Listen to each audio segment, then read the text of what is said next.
લક્ષ્ય ન્યૂઝ, એક નજર, એક લક્ષ્ય. ડભોઈ સહયોગ ફાઉન્ડેશન દ્વારા ડભોઈ નગરની જનતામાં જાગૃતિ લાવવાના પ્રયાસ હેતુ કાર્યક્રમનું આયોજન કરવામાં આવ્યું.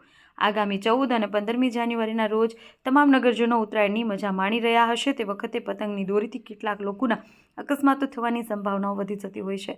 તેવામાં લોકો ખુદ જાગૃત બની દોરીથી બચી ચાલે તેમજ વાહન ધીમું ચલાવે, બાઇકની આગળ સેફ્ટી ગાર્ડ લગાવે તેવા પ્રયત્નો અને જાગૃતિ લાવવાના પ્રયાસ સાથે સહયોગ ફાઉન્ડેશનના યુવક એપીએમસી ખાતે ખાસ સેફ્ટી ગાર્ડ વિતરણ વિનામૂલ્યે કરી જાગૃતિ લાવવા પ્રયાસ કર્યો હતો. રિપોર્ટર આતિશસિંહ ઠાકોર, ડભોઈ.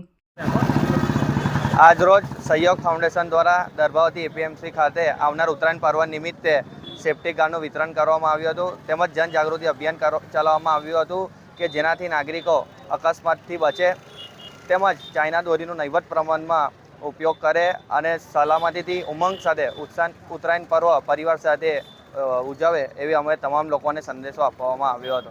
જય હિન્દ.